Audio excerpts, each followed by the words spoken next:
и всички българи. Във връзка с създалата се обстановка, с напрегната обстановка, с стадата на Байрибан и синовете му, народа, гражданите решиха да създаде инициативен комитет за защита на Байрибан, естествено. Комитет за защита на овцевъдите и автохтонните породи в България. То знаем, че някои от стадата са изчезващ вид. За председател на този инициативен комитет е избран Димитър Йорданов Георгиев. За заместник-председател Крум Илиев Николов и за секретар Красимир Горанов Метков. Ето, давам им думата, те са компетентните хора да кажат каквото имат. Колеги, решихме да направим този инициативен комитет, защото ние като граждани на Република България имаме права, които трябва да ги пазим. И България е наша и ще устоим до край, за да победиме. Искам да ви кажа, с моето име ви уверявам, че в тази кауза, която правиме, и това спасение, няма замесена нито една политическа партия. Аз работя с моето име. Ще си каже и ЕГН-то, ако трябва, да ме проверите, да видите дали съм политическа личност. Също така ви уверявам, че адвоката, който е поел случая по делото, работи със собственото си име. Тя е изпратена от Господ, защото единствено Господ знае истината. Ще се борим до край, не даваме стадото за убиване, никакви проби не даваме за Франция.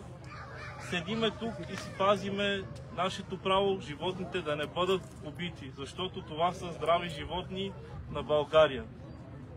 Тук сме да подкрепим нашия колега от цял... Ние тук с нашето присъствие приканваме всички да се съединяват към нас от цял свят. Благодарим ви, ще ви информираме за всяка една информация, която се случва. Нека гласуване! Браво! Браво! Да направим гласуване.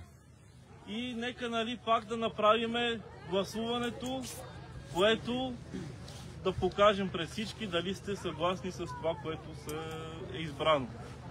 Аз понеже с ним съм съгласен, дигам ръка. Нека да видим. Има и в списъка. Това нещо е достатъчно легитимно.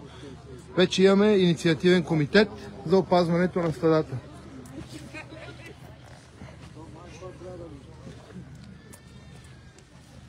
Нека всички да останем тук и да пазим стадото, защото животните са здрави и продължават да раждат. Браво! Браво! Аз ви уверявам от моя опит, който го имам, че ако бяха болни тези животни, нямаше да има едно агънце.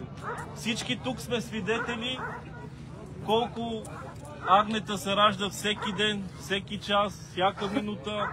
Също така мога да ви уверя с моя опит, който имам,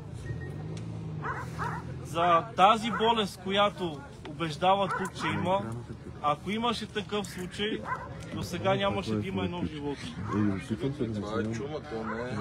Това няма слаби показатели, клинични признаци, които не са се показвали по този начин, както сега медиите обръщат нещата, че чумата се проявява съвсем по по-различен, по-слаб начин. Там няма горно или долно. Чумата е една. Тя си е 100% и 100% смъртност. За 10 дена тук не трябваше да има едно животно. Точно. Или повече. Как?